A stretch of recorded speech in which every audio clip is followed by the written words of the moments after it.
You wake before dawn in the Spartan camp, with wet wool and cold ash already in the air. Your blanket clings to your shoulders, and the earth has left its hardness in your hip. Tomorrow you stand in the phalanx. This morning, you still breathe as a man among men. The camp lies under Tegetus like a field of low shadows. Leather tents crouch between spear racks, and cook fires gone gray. A mule stamps beside sacks of barley meal. You hear a single sandal on stone from the watch path, measured and unhurried. No one wastes breath. You step out beneath a pale sky the color of worn bone. Crimson cloaks hang from spear butts to dry. Beyond the camp, scrub and olive trees rise along broken ground, and farther still lies the road from Arcadia. Salt and tar drift faintly from shield leather newly sealed. At the edge of the encampment, older men crouch near a low altar of rough stones. Boys attached to the baggage grind grain with hand querns. A kettle trembles over coals. Cedar smoke threads through the chill, and every face turns toward the east where the light begins. You kneel by your gear before the summons comes. First the linen tunic, then cuirass, then greaves cool against your shins. Your fingers work the bite of leather thongs through bronze fittings, pulling them tight until the straps press ridges into your skin. Habit steadies your hands. Your shield waits where you left it, leaning against a stake. The hoplon is wood faced with bronze, heavy enough to drag a weak shoulder low by midday. You slide your arm through the porpax, close your hand over the antelabe, and feel the familiar weight of a clay tablet made flesh and discipline. When the line is called for drill, you take your place shoulder to shoulder with your enematia. Dory shafts rise together. Step, brace, advance. Step, brace, withdraw. Commands travel from file leader to file leader, and the air tastes of iron from a forge drifting from the armorer's fire. After drill, you carry your helmet to the smith's shelter. He checks the cheat pieces, straightens a dent near the rim, and rubs oil into the bronze. The heat of the forge mouth reaches your face. Sparks lift and die. Another man hones his xiphos without speaking. At the morning meal, black broth steams in a bronze pot beside coarse barley bread and a handful of olives. You squat with your messmates and eat quickly.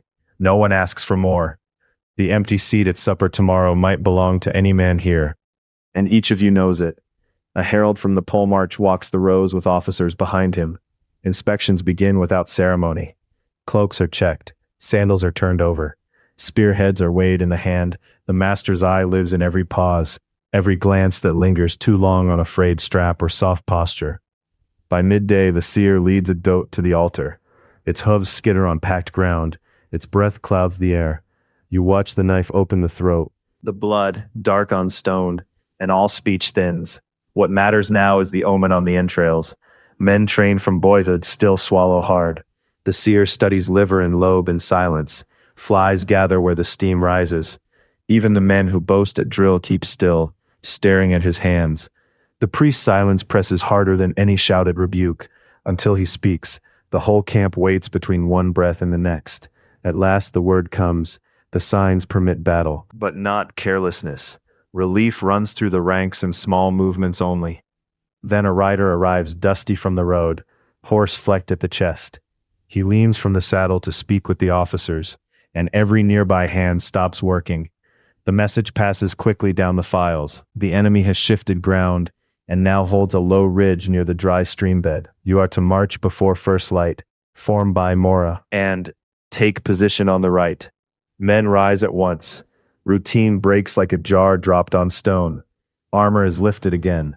Rations are counted again. Water skins are checked for leaks. You cut fresh thonging, rub tallow into hardened leather, and test the ash spear shaft against your palm. The crowd around the officers thickens and thins. Each order lands short and sharp. Before the sun declines, your enemotia gathers for the paean. Helmets rest at your feet while the flute player sets the measure. You sing to Apollo and to the memory of men who did not break the line. Frankincense curls above the altar, thin and clean against sweat. When the singing ends, the camp settles into a narrower life. Men mend what can still be mended. A shield rim is pegged. A sandal sole is stitched. You sit cross-legged near a tent pole, smoothing the spear grip with oil and cloth. while a crow on the threshing floor beyond camp calls once.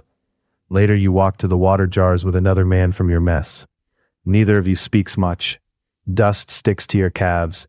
He has a scar along the chin from the agoge, white against weathered skin. The cold of pre-dawn wind is gone now, replaced by a dry heat that clings. At the evening ration, a cook ladles broth thick with pork blood into your bowl. You dip bread, chew onion, swallow watered wine. Nearby, laughter rises once and dies quickly. The unanswered name during the count has already been noted.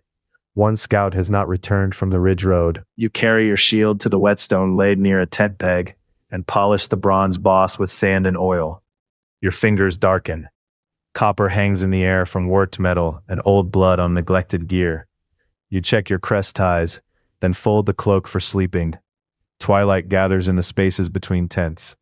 Officers pour a little wine at the altar and call on Zeus, Athena Chalkioikos, and the Dioscuri. You stand with spear grounded and head bare.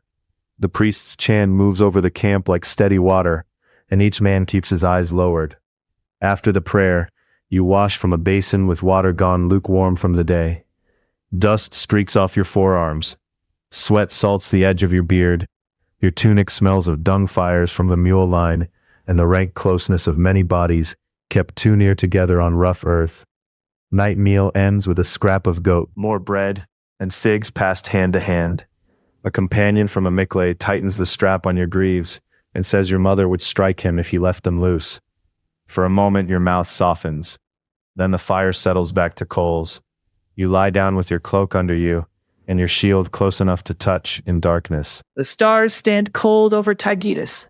A kestrel circling at dawn would have troubled you more than this silence. You close your hand on the shield rim. Which detail would have broken you first?